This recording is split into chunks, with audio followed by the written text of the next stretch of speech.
In order for you to add another account on Instagram, you want to go to your Instagram application right here.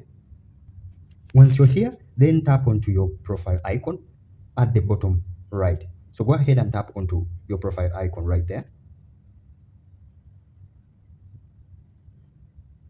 And then what you want to do is to tap the 3 horizontal lines in the upper right hand corner. So go ahead and tap onto that. And you just need to scroll to where it says log out. So then just tap onto log out. And then tap on log out one more time. Once you're here, you see I have only one account.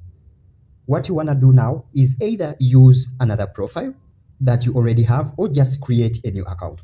Once you do have another account, you then just need to tap the use another profile. So go ahead and tap onto that. Once you're here, you then just need to switch between your accounts without logging out. Just go to your profile, tap onto the profile icon right there, and then tap onto your username right at the top here, and then select the account you want to use.